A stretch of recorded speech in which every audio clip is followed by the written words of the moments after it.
Hello, Youssef. Hello, Kiera. How are you both doing? Thank you very much indeed for chatting to me today. You okay? Of course. Excellent. Smashing. Excellent. Well, what I will do, if I carry you both, I'll just turn to yourself first, Youssef, just to talk a bit about Significant Other and, of course, your character Sam. Because what I was really keen to ask you to start with, actually, watching this series, absolutely brilliant. I think people are going to really love this. Oh, thank you. But it balances that quite serious subject matter, especially with the kind of shocking opening, mental health issues and things like this. But it balances that really nicely with the comedy. And I was just wondering how you kind of approach that. How much of that is sort of what you're consciously designing versus sort of a natural evolution of the performance, because you really do master that kind of balance. Thank you. Yeah, I mean, we had this very similar issue when we did Home for Channel 4, that it's a very serious subject matter, but you've enveloped it in this world of comedy. Sure. What we discovered there is that with comedy, because of the lightness of touch, you can actually delve a bit further into sort of things on a more fundamental level. So you've got that safety blanket, knowing that ultimately you're touching this very lightly. And in order to not insult people, for it not to be insulting, you actually you commit to the depth and to the emotion of it. I would be remiss if I didn't say that a really, really good script, good writing, great writing is kind of crucial when it comes to that. I think if it's not there on the page, then you're never going to do it on the screen. And so, all credit to our writers, Dana and Hamish, who really, really smashed it out the park. And Nicola Schindler's a pretty amazing sort of guardian of that sort of thing. So, we were in good hands all round. Yeah, thanks, Youssef. That's absolutely fantastic. I mean, and I've heard you kind of say this before, actually, in terms of when you're enjoying any kind of art. Actually, the best kind of way to enjoy that is when you can, take both those aspects. You laugh at the comedy and cry at the truth. Right. So I think that's a really great example here, isn't it?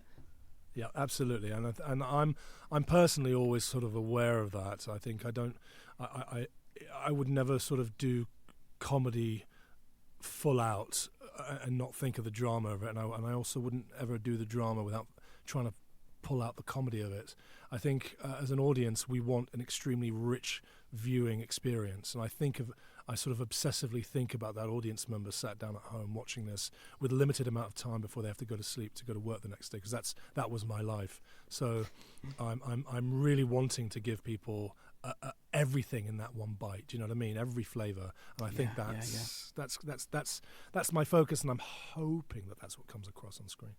Oh, thank you, Youssef. Yeah, I'll just ask you one more quick question. That's good. I'm going to move on to yourself, Kiera, because I know you're here as well with us today to talk about Ruby speaking. But first of all, Youssef, I mean, one of the other elements that kind of shone out to me was quite an obvious one, and I think it links really nicely with Kiera's as well, actually, and that's the city, because obviously Manchester being the setting for yours. I don't know about you, but it kind of gives me that sense of almost being anonymous and kind of people being hidden almost in plain sight. That kind of serves the story quite well. That's exactly what the story is. It's two people who they're neighbours. They live next door to each other and they've never met. And they have no idea that the person next door may potentially be the antidote to their condition. And that's kind of what it's like living in the big city. I've certainly lived in very big cities most of my life. And you are completely alone, I think the character, Manchester as a city, is another character in the story. And if you'll notice, every time there's moments of heightened emotion, when we're yelling at each other in the street, when it goes into extremis, all of a sudden the city is brought in to that shot. Whether it be a big mural behind us or a big massive street, a massive skyscraper, we sort of see Manchester as a city become involved in this moment of heightened emotion between the two of them.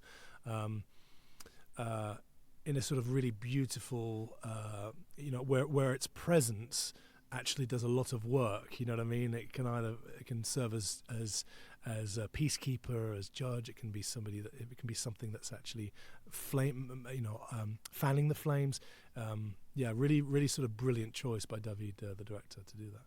Oh, thank you very much, Youssef. Yeah, that's awesome. Thank you for answering those. I'll just quickly move on to yourself, Kiera, if that's okay, just given the time. But I think City is a great point to talk about with you as well. I mean, what was it like, acting as this character, actually in your own city, I believe, in Bristol, isn't it?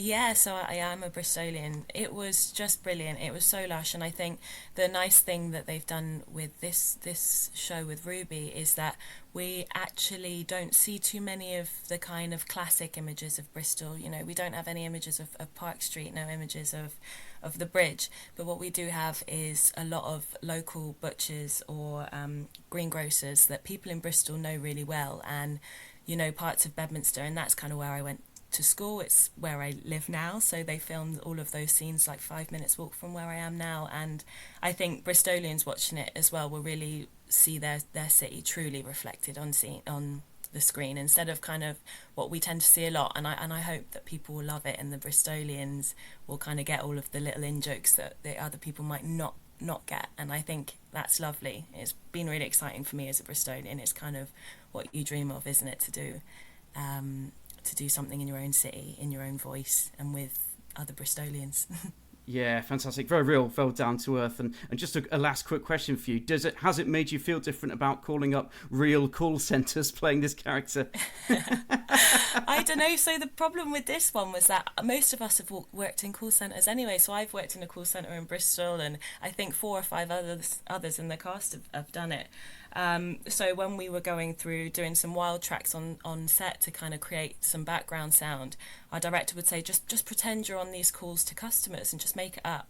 And we'd get to the end, and she'd ask us, like, you guys are really, really good at that. We're like, we've all done it. I think most actors, or just most of us in general, have. So, but yeah, it did bring me back to all of those memories, and it was lush to kind of have that knowledge or that kind of experience on set, I think. Oh, fantastic. Well, thank you, Kiera. Thank you, Youssef, as well. I'm aware of time, so I think we've probably got to leave it there, but thank you very much indeed for joining me. Thank you both. No problem. Thank you very much.